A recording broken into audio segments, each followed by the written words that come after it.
Assalamualaikum warahmatullahi wabarakatuh. Salam guru penggerak, tergerak, bergerak, menggerakkan. Sebelum memaparkan koneksi antar materi, kesimpulan dan refleksi modul 1.1, saya ingin memperkenalkan diri. Nama saya Andi Masna, calon guru penggerak Angkatan 7, Sulawesi Tengah, tepatnya Kabupaten Toli-Toli.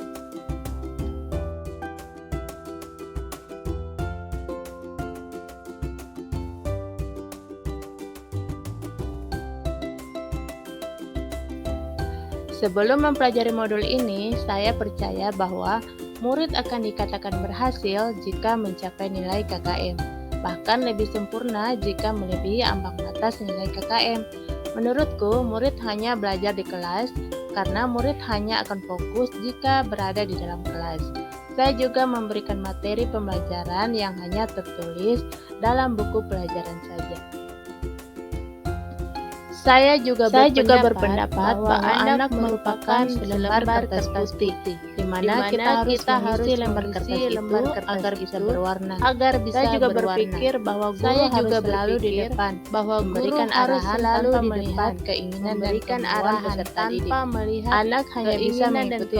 peserta didik. Anak hanya bisa mengikuti aturan yang telah ditetapkan. Saya juga berpendapat bahwa anak merupakan. Sebelum mempelajari modul ini, saya juga percaya bahwa pembelajaran hanya bersifat kognitif saja atau ilmu pengetahuan saja. Saya merasa kurang puas jika peserta didik saya mendapatkan nilai rendah.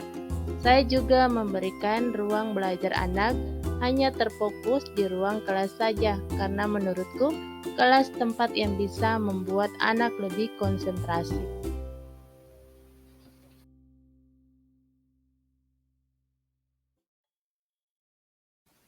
Setelah saya mempelajari modul 1.1, saya menyadari bahwa ternyata anak adalah kertas yang penuh warna, karena setiap anak sudah memiliki kodrat alam sejak lahir. Tugas kita sebagai pendidik adalah menuntunnya, memperbaiki lakunya, bukan dasarnya.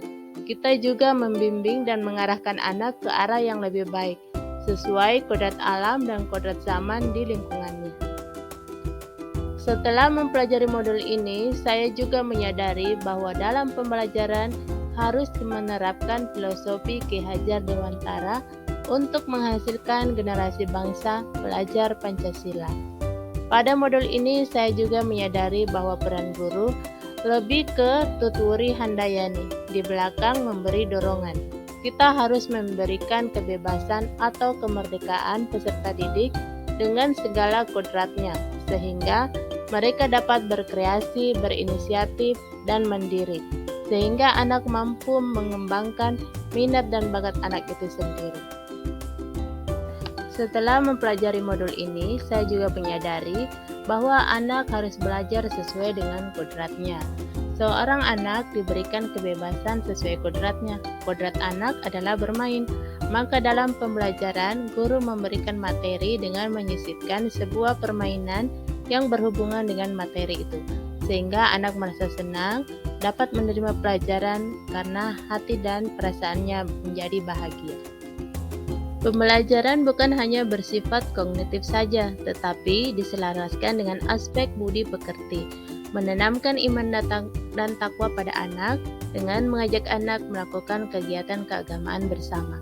Selain itu, memberikan contoh dan menerapkan jiwa penuh kasih, peduli pada lingkungan sosial, dan gotong royong. Pembelajaran tidak hanya terfokus pada ruang kelas saja.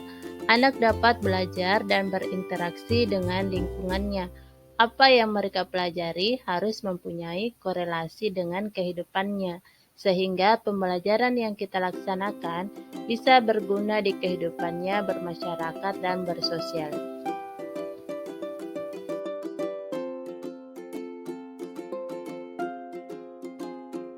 Hal yang akan saya terapkan adalah merdeka belajar dalam pembelajaran saya.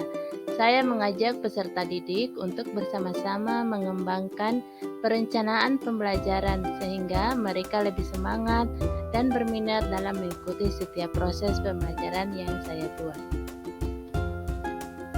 Saya akan mengajak anak dan mendorong untuk terus bisa berpikir kreatif, inovatif dalam mengembangkan gagasan atau ide mereka. Anak juga bisa mandiri dan bertanggung jawab terhadap apa yang ada di lingkungan. Saya juga menerapkan pembelajaran kontekstual pada siswa, menjadikan lingkungan dan kearifan lokal sebagai sumber belajar, sehingga dapat melestarikan kebudayaannya. Saya juga tetap menerapkan pembiasaan budi pekerti pada anak, dengan saling menghargai dan menghormati, memberikan ucapan salam kepada orang tua, guru, masyarakat, dan teman. Karena ilmu pengetahuan harus dibarengi dengan budi pekerti yang baik. Kebebasan dalam merdeka belajar harus juga diberikan rambu dengan menanamkan budi pekerti pada setiap anak didik. Saya juga melibatkan peran orang tua dan masyarakat dalam pembelajaran karena menjadikan aspek penting dalam pembentukan karakter anak. Itulah pemaparan saya pada modul 1.1. Mohon maaf segala kekurangan. Terima kasih. Salam sehat dan bahagia. Assalamualaikum warahmatullahi wabarakatuh.